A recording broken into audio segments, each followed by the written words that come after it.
students, so welcome to Statisticspedia. Now in today's lecture we will derive the density function of students T statistic. See, in the previous lecture हमने discuss किया था and एक overview लिया था about the students T statistic and when to use students T statistic. तो आज हम देखेंगे कि जो PDF है आपके students T statistic का वो कैसे derive होता है. सबसे पहले we all know कि for the students T statistic sample size जो है it must be a small sample size. That means it should be less than equals to 30.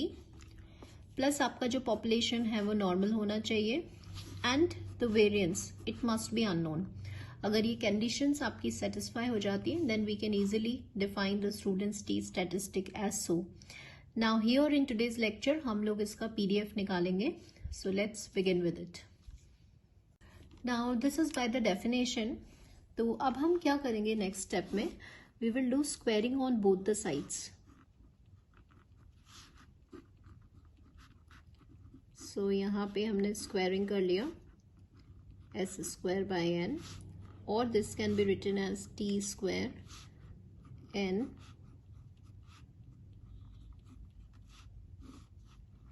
by s square.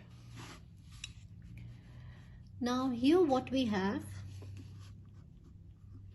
see ये जो है वो estimate होता है अपने सिग्मा स्क्वायर का.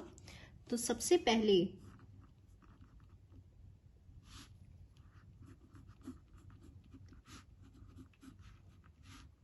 we know the relation, here I am writing कि ये जो estimate होता है इसका फॉर्मूला होता है 1/n-1 summation xi minus x bar square.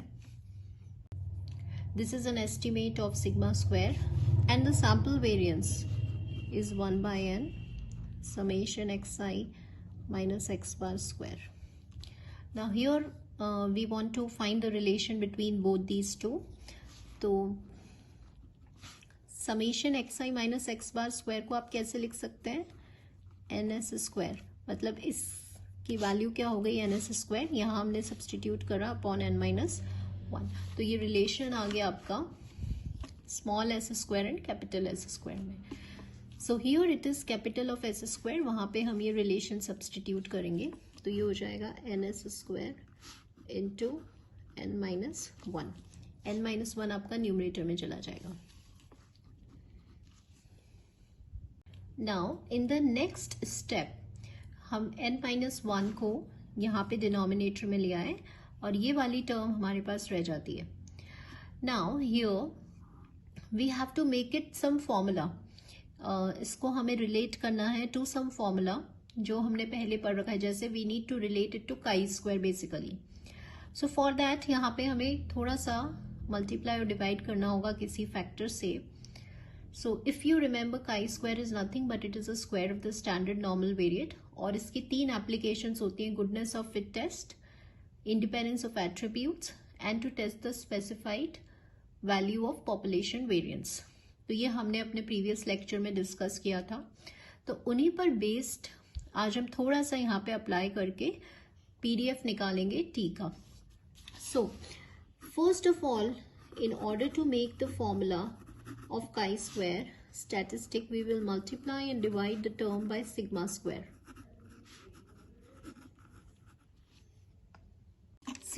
सो हमने इस दोनों को सिग्मा स्क्वायर से मल्टीप्लाई कर लिया. अब देखिए जो टर्म हमारे पास बन रही है, हम एक्स बार वाली टर्म एक तरफ लिखेंगे तो ये हो गया X bar minus mu sigma by root N whole square. इसको डिनोमिनेटर में ले आए तो इसको आप ऐसे लिख सकते हैं मल्टीप्लाइड बाय, और ये वाला एन एस स्क्वायर वाला टर्म आपने एक साथ लिखा तो ये क्या हो जाएगा 1/n S square by sigma square. Now यहां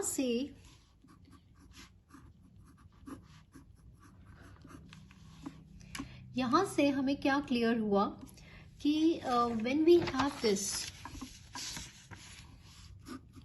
f of x and y, this can be written as fx dot fy.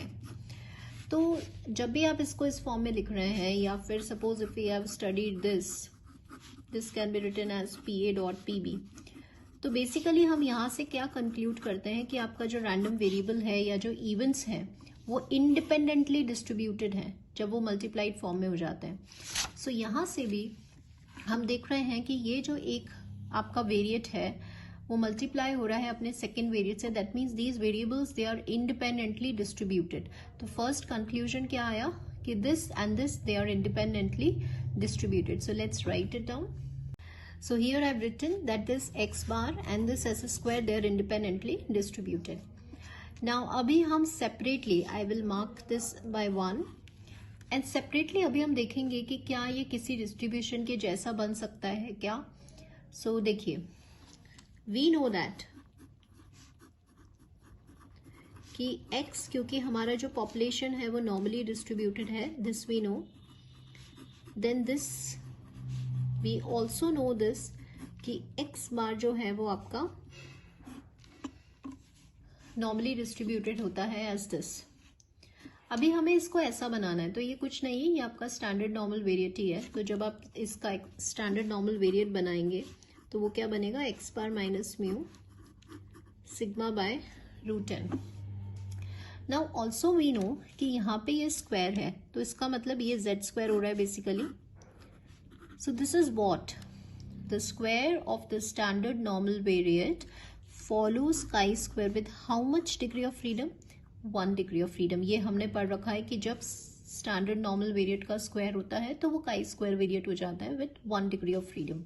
सो इसका ये जो फर्स्ट पार्ट है ये हमने रिकॉग्नाइज कर लिया कि ये काई स्क्वायर है. अब हमें सेकेंड पार्ट रिकॉग्नाइज करना है कि ये कौन सा वेरिएट है.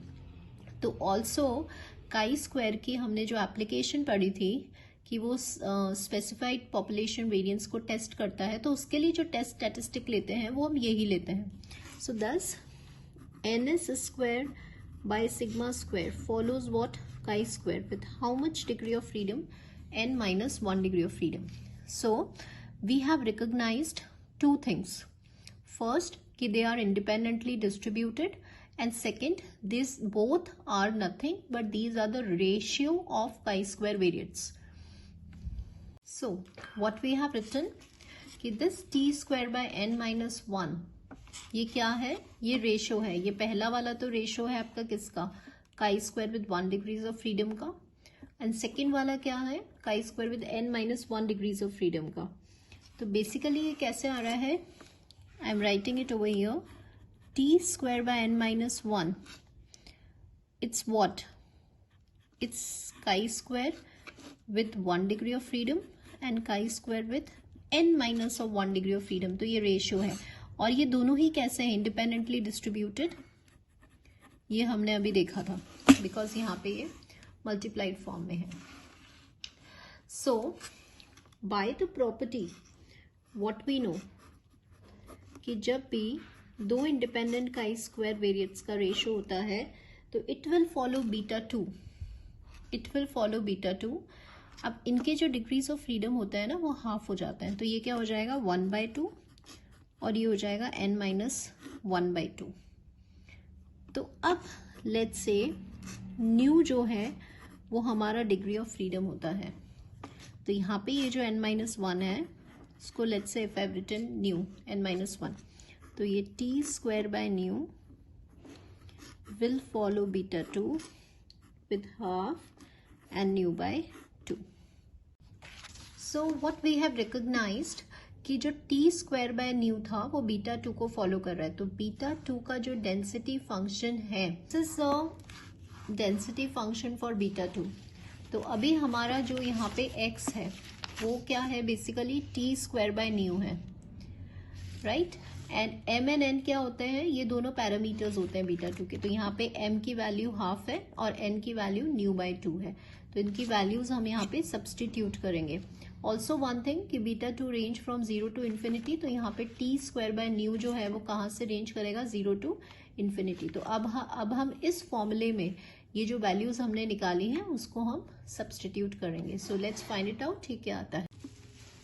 Now here I have substituted the values of m and n in this distribution and also we know t square, क्योंकि अभी हमारा x की प्लेस पे t स्क्वायर बाय न्यू है. हमारा जो लास्ट टर्म आया था वो t स्क्वायर बाय न्यू के लिए आया था. But I would like to explain you something over here कि कि यहाँ पे मैंने इसको डिफरेंशिएशन की टर्म्स में लिखा है. Now why I have written over here in this term? So let's understand this first. See, हाँ, यहाँ पे आपने जो डिस्ट्रीब्यूशन रिकॉग्नाइज किया है वो टी स्क्वायर का किया है कि वो बीटा 2 को फॉलो कर रहा है. बट हियर हमें निकालना किसका डिस्ट्रीब्यूशन है? सिर्फ टी का, स्टूडेंट्स टी का, और हमारे पास किसका है? टी स्क्वायर का. सो अब ये बात हमें समझ में आ गई कि जब हम टी स्क्वायर को डिफ्रेंशिएट करेंगे तभी हम टी पे आ पाएंगे. यस, तो we so here what we know कि once we differentiate the CDF we get the PDF. This we know. This is one of the property of CDF. That means कि if we write it in this form fx into dx, we can write it in this form also. Yes, यहाँ पे हमने dx को इधर ले गए. तो यहाँ पे हम So students, why I have written this form? देखिए, आप जब इसको और इसको कंपेयर करेंगे, let me compare this. Just a second. So once we will compare this and this, देखिए मैंने यहाँ पे क्या लिखा है? d of f. अपना जो x था वो था t square by nu. f of x मतलब कि t square by nu किसको फॉलो कर रहा था? बीटा 2 को. तो वो आपने यहाँ पे पूरा पुट कर दिया. Into d of x. d of x मतलब differentiation of t square by nu. Yes, so why we have written this form? I hope you got the point. Because यहाँ पे हमें t square by nu का distribution पता चला है कि वो बीटा 2 को फॉलो कर रहा है और हमें फाइंड किसका करना है? t का करना है. तो we have used the basic property of CDF and we have expressed this in the terms of the probability differential so that कि यहाँ पे आपको t का, स्टूडेंट्स t का डेंसिटी फंक्शन मिल जाए. तो थोड़ा सा हम इसको सिंप्लीफाई करेंगे यहाँ पे इसको डिफरेंशिएट करके and then we will write it in the most simplified form. So let's begin with it. So यहाँ पे ये हो गया आपका T square and this is minus of half nu की power minus half. Beta I am writing as it is. This part also I am writing it as it is. अब आप इसको जब डिफरेंशिएट करेंगे तो टी स्क्वायर का differentiation 2t हो गया और ये एज इट इज रहेगा बीइंग अ कांस्टेंट. अब यहाँ पे ये जो है आप देख रहे हैं कि ये रिड्यूस हो गया तो ऑब्वियसली इसका रेंज हो जाएगा from minus infinity to plus. Now ये आपका 2 से 2 कैंसिल हो जाएगा तो t की power -1 and t will become 1 तो ट्वाइस न्यूमरेटर में रह जाएगा. ऐसे ही इसको और इसको जब आप सॉल्व करेंगे तो ये रूट ऑफ न्यू हो गया और बाकी सारी टर्म्स जो है वो एज इट इज रह जाएंगी. नाउ सी, जब आपने इसको सिंप्लीफाई किया तो लास्ट एक्सप्रेशन जो बचा वो आपका ये हुआ. टी स्क्वायर क्योंकि पॉजिटिव है तो 0 टू इन्फिनिटी होगा तो टी कहाँ से कहाँ तक रेंज करेगा? Minus infinity to plus of infinity. तो ये हमारा पूरा after the most simplified form this is a required जो डिफरेंशियल आया है वो टी का ये आया है. Now here I have written one line that this factor 2 is being neglected within this integral minus infinity to plus infinity. Now what's the reason behind this? कि इस लिमिट में मतलब माइनस इन्फिनिटी और plus infinity में ये जो 2 number आया है उसको हमने इग्नोर किया है. यहाँ पे इसको इंक्लूड नहीं किया हमने डेंसिटी फंक्शन में. तो क्यों इंक्लूड नहीं किया ये देखते हैं. सी, अगर fx डेंसिटी फंक्शन होता है तो वी हैव स्टडीड कि it follows to property. It must be greater than equals to 0 and its integral must be equals to unity. मतलब जो टोटल एरिया होता है इसका कर्व का वो 1 होना चाहिए. तो अगर यहाँ पे ये 2 आता है, अगर ये फैक्टर 2 यहाँ पे अवेलेबल रहेगा, प्रेजेंट रहेगा, तो आपका ये फिर डेंसिटी फंक्शन नहीं होगा क्योंकि डेंसिटी फंक्शन का टोटल एरिया को हमेशा 1 होना है. So if this 2 is present over here, then this could not be the density function of students t. That's why इस इंटीग्रल में, because ये इंटीग्रल इन्फिनाइट है from minus infinity to plus infinity, we can easily neglect this. जैसे ही आप इस 2 factor को neglect करेंगे तो ये जो आपका लास्ट में आया है this is your required density function of students t statistic which ranges from minus infinity to plus of infinity. So here we have basically used 3 concepts in order to derive students t statistic. First concept was the ratio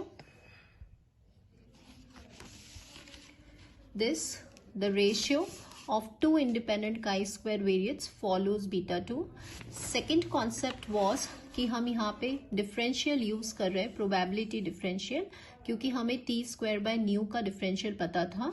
और third concept was कि here we have neglected factor 2 in order to find the density function of students t statistics. So I hope students कि you got the points and I hope कि आपको ये derivation समझ में आया होगा. So in the upcoming lecture we will discuss some of the properties of students t. So